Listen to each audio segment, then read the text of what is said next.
Hey guys, this is Comic Uno, and today I'm doing Comic Uno's Best Comics of the Week. Sorry that I am doing this all on my phone right now, and I read these books digitally, so I don't have any physical books to show you. I read it through Comixology. Next week, though, on that Thursday, so January 2nd, I will have a review up, and my physical comics will be there. I'm actually looking at my list now, and see, I'm actually on my computer at the same time. So you saw my hand as I look at my list. I have 6 books next week, so also a pretty light haul. But let's get started. We go least favorite to best pick of the week. There were only 5 comics this week, so I only have a top 5. And number 5 for me is probably the biggest book that came out this week. Definitely the biggest book that came out this week, and that's Incoming issue 1.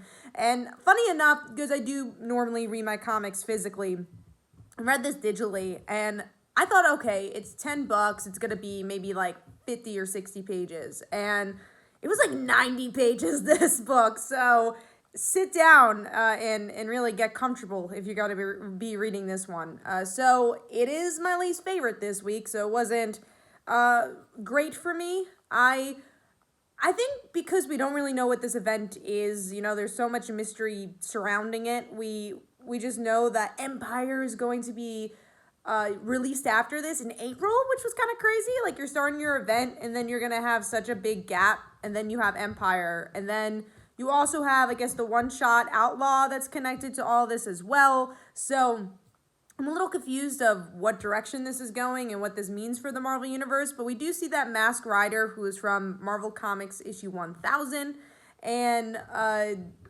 there's the mystery of someone who's dead, and it's no one important, and that's kind of what they're trying to figure out, is who is this guy, who is this person, and literally they go to almost every title that's out right now, and they like discuss it, but nothing really progresses. Like, you don't really find out much information besides like, oh, let's talk about this star, let's talk about the how this is connected to Captain Marvel.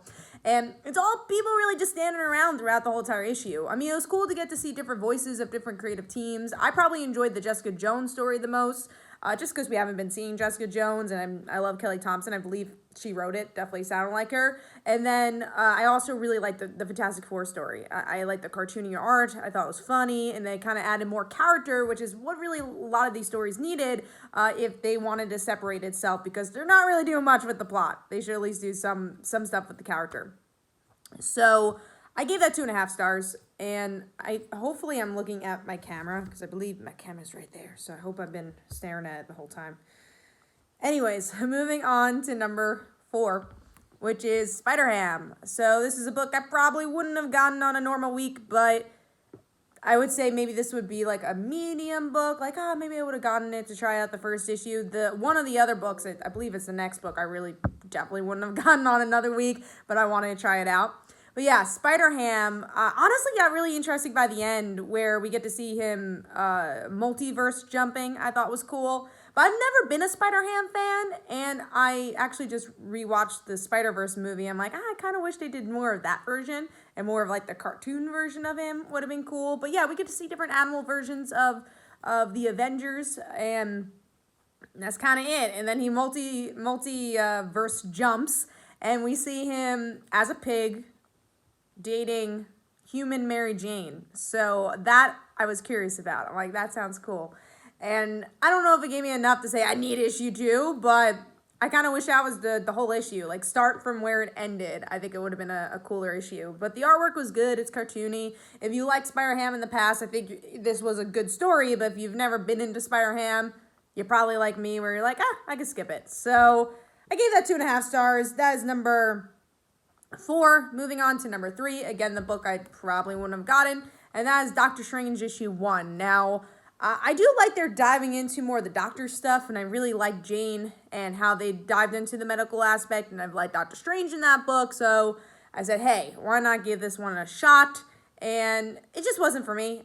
I think it shows why I'm not really a Doctor Strange fan. Not a bad book by any means, but I think if you are a fan of that character, you like the book, it dives into the medical aspect, it dives into the magical aspect, but if you're not a fan, I don't think it's going to make you a fan, and that's a little disappointing.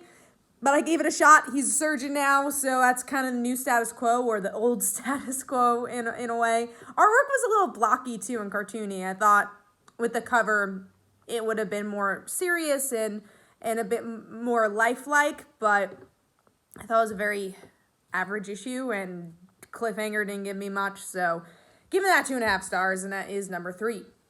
Moving on to number 2. And that is Bettie Page Unbound, issue 9? Are we up to? Let's see.